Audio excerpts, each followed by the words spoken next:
Hello and welcome back everybody to the Foodbuild factory, where today we're going to take a look at the Scribe. That's the lovely lady you can see on screen right now.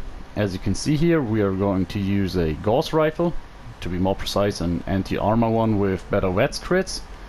And addressing the elephant in the room here, I put together this build here simply because when the patch was implemented yesterday, a lot of the complaints that I see are basically concerning melee and rifleman characters. So, as you can imagine, the commando builds and heavy gunners are still pretty much on top when it comes to character builds, simply because as they have so high DPS, they were taking the damage nerf, or well, technically it's not a damage nerf, but you know what I'm talking about. Anyways, they were taking the hit a bit better than rifleman characters and melee characters. So as for melee, I'm still working on a proper character, but I'm fairly sure we can make it work. So what I tried to do here is come up with a build that's still casual, so we're not using junkies or bloodied. We're using an anti-armor rifle, as I told you here, with full health. We obviously use sneak, which has a lot of advantages, but overall the goal here was to make a character that is still able to one-shot, especially the higher level characters that we are now have to getting used to. So mainly talking about these here level 100 super mutants. As you could see here, we were able to take it down in one shot. So obviously, the game's gotten a bit more tactical, so headshots are more important than they were ever before. And another big thing is we do definitely need a bit more damage boosting perks nowadays. So mainly we're talking about sneak crits here and headshots. So what I found out about the build, about the new damage system, is that basically the key to one-shotting enemies is high base damage, which, to be fair, it should be obvious. So it was always necessary to one-shot enemies.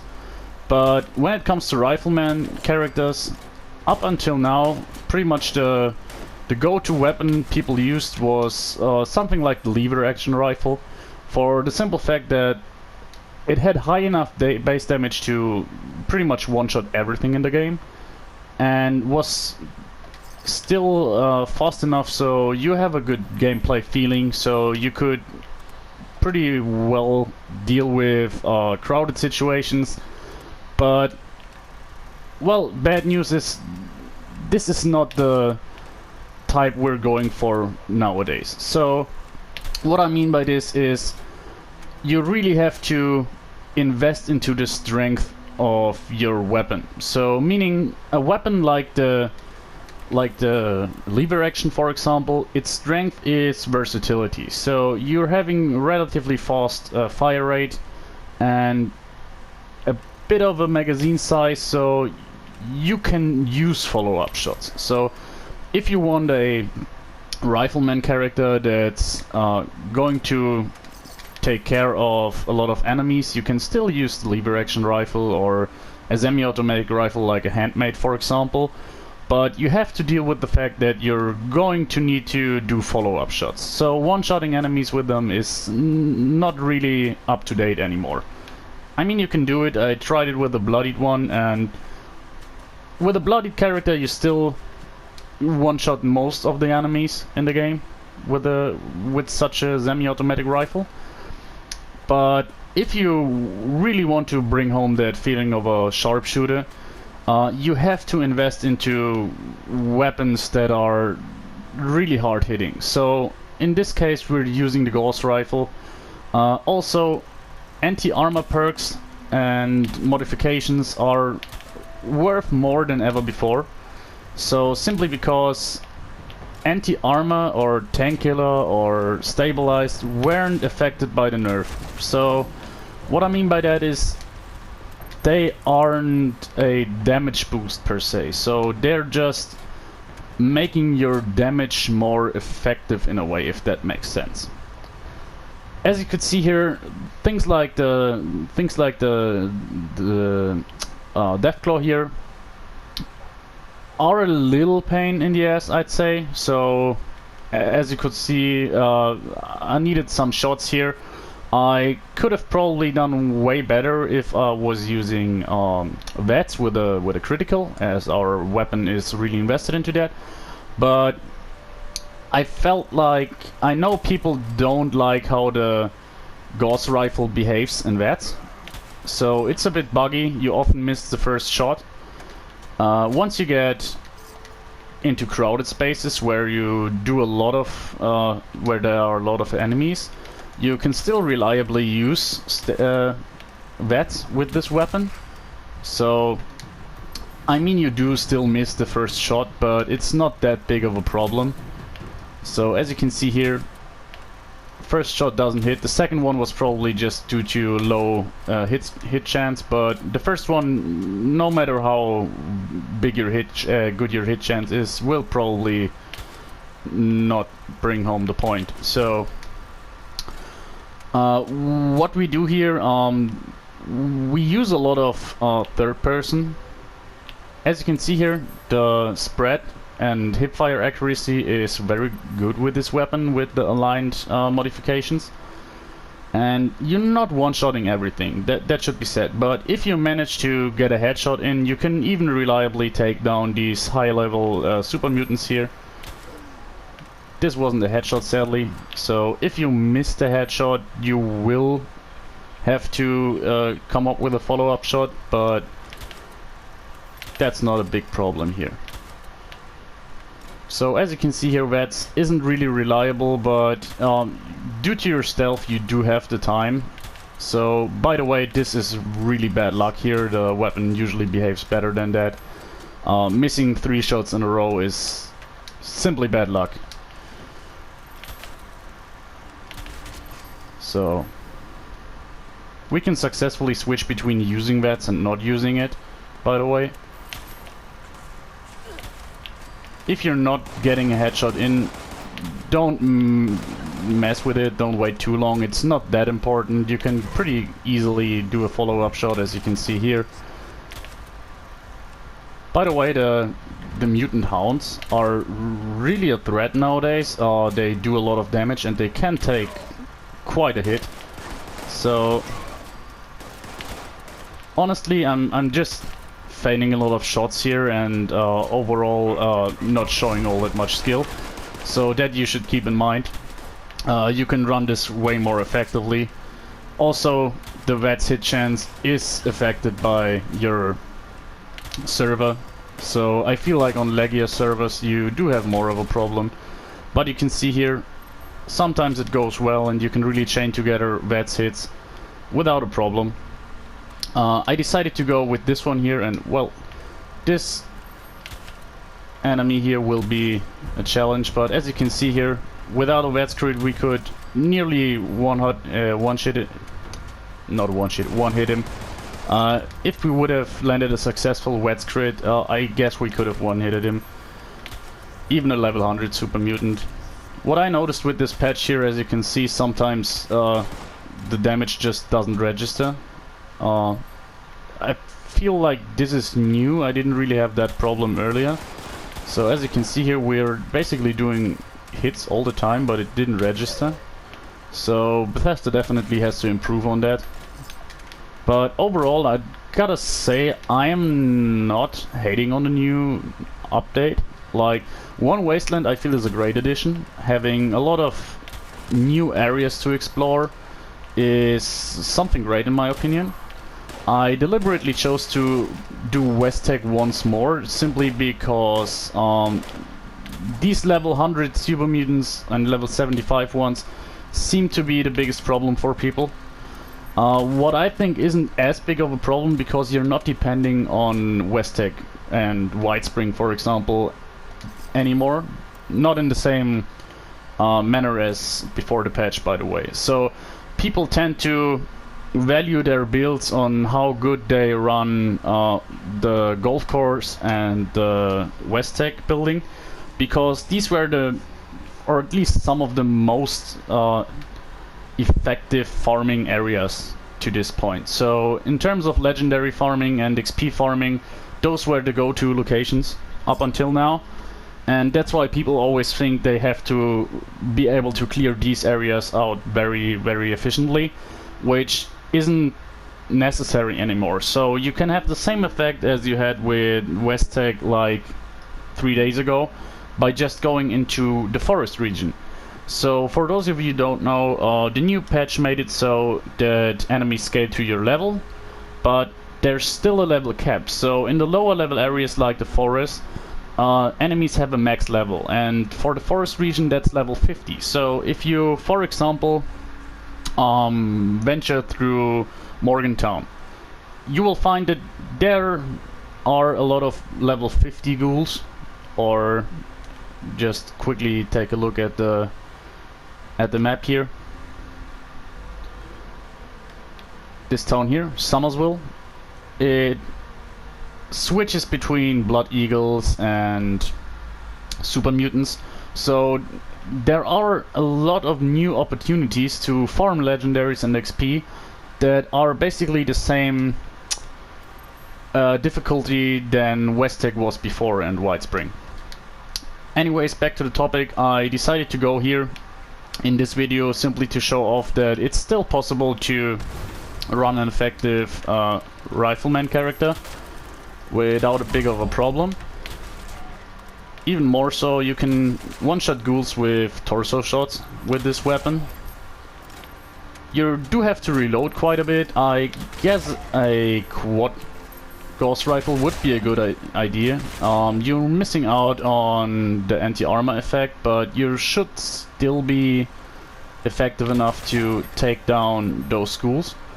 And as an overall rule nowadays, I'd say it's more important to not focus on a single weapon anymore. So if you really want to make an effective character, your best bet would probably be to get hands on different weapons, which a lot of you guys did anyways. So if we're talking about rifles here, you really want to go with a lever action and don't want to use the ghost rifle.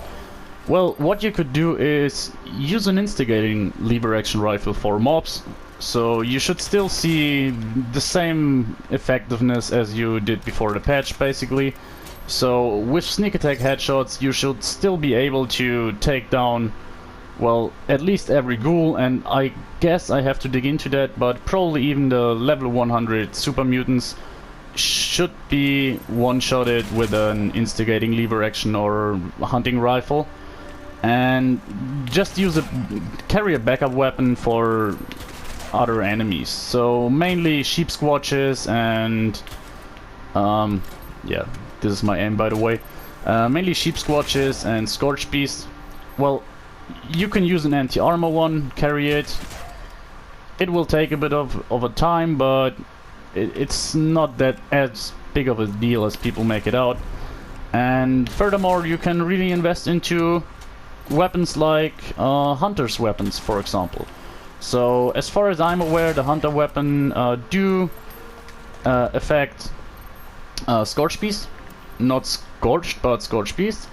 So that would probably be a good hunter's explosive, for example. Well, not even explosive, maybe fire rate. Would probably be a good bet for a rifleman to carry just for sheep squatches, maybe Yaogwai and Scorch Beast. So one thing I noticed here, these guys are a real pain in the ass. Like level 100 glowing ones are not a joke. These guys have a serious health pool, and I feel like I have to test it, but they have a lot of resistances. So they can really pack a punch, but you should view it as kind of more mini bosses in the world. It's not the end of the world. Overall you're using a bit more ammo, but I think you get the point here. It's still manageable to come up with a rifleman character. I will be back to utilizing lesser weapons soon, I just have to adjust a little bit to the new damage system. But I'm fairly certain that you can still effectively run gunslingers and such, and I will make sure to think about that and take a look at it. As for the next builds, what I'm going to show off, simply because I finished it already, is a very nice shotgunner that's not depending on magic shotguns. I will talk more about the topic of magic weapons when I make that video. And the next thing I'm going to do after that is I really want to take a look at melee builds. So yeah, keep tuned for that. This was it for the gameplay. You could even see a flying red stack over there. And now you can tune off, because the only thing I'm doing now is I'm going to take a look at our build and our equipment and mutations. So let's get right into it. As for our mutations, as you can see here, we do have Adrenal Reaction, Bird Bones, Eagle Eyes, Egghead, Healing Factor, Marsupial and Speed Demon. This is a pretty standard setup for a stealth character, I'd say. So we don't really need strength, therefore we can use mutations like Eagle Eyes, Bird Bones and Egghead. So Egghead is simple convenience to level up quicker, but Eagle Eyes and Bird Bones, the extra agility, perception and crit damage from those really helps us with sneaking, hitting our targets, and the extra crit damage is nice. We're not as invested into it as we could be with this build. As I said, we do have a legendary effect that boosts our crit damage. We don't have perks though, as I will show you now. So, our build here. We do have 4 strength, which we use for convenience perks only. Do whatever you like here. Perception, we do have 13. We could invest more, but we use all the Rifleman perks. The Tank Killer perk, which I already said is very important nowadays. And 1 rank of concentrated fire, so we can target heads. As for endurance, we're at a fairly low 4. We do use 2 ranks of fireproof and 2 ranks of life giver, which is actually 1 rank, but the base cost is 2 for this perk. Fairly low endurance. We don't need a lot, simply because we stay out of trouble with our stealth build. Onto charisma, 4 rank for Lone Wanderer, extra AP refresh, less damage taken. It's a no-brainer if you want to go for a single player approach. As always, if you are on a team, obviously take something that benefits a team, like Inspirational for example, or, well, Tenderizer probably isn't worth it anymore, but you'll have to see. This one is designed for a single player activity. Onto intelligence. Nothing desperately needed here. I have rank 3 of batteries included for convenience here, and rank 5 of gunsmith, simply so we don't have to repair our weapon all that often. As I said, nothing mandatory here. Choose whatever you like. I just like to have some intelligence to level up quicker. Here it gets interesting again. We do have agility, and here are quite some perks we need. Action Boy, Action Girl isn't necessary, but it's always a nice bonus to have. Through Hiker, another convenience perk, but Covered Operative, Sneak and Escape Artist, those are mandatory. You need those for the build to work. Obviously, better sneaking and more damage while sneaking is a good fit for this character. And the last perk here is Gunfu. As you saw earlier, we're not using VETs all the time, but it can be beneficial, and if we do, we want our agility at 15 anyways. Arguably, you don't need to use that. A good fit here would be Adrenaline rank 3, but I felt like Gunfu was doing the job quite well. Onto luck, we do have Bloody Mass, Tormentor and Starch Genes. Starch Genes and Bloody Mass, extra damage and keeping our mutations. Tormentor here gives us a chance to cripple a limb, which also means they get staggered. Combined with Tank Killer, this means that even though we have a low fire rate, we can pretty successfully deal with bigger targets like Scorch Beast and sheep squatches by targeting their limbs, like their wings or their legs. So within a few shots you can cripple them and force them to either land or not move anymore. And a new addition here, we do have the legendary perks. I didn't bother to invest all that much into them, just 50 points you already got from leveling up, from the challenge that Bethesda gave us.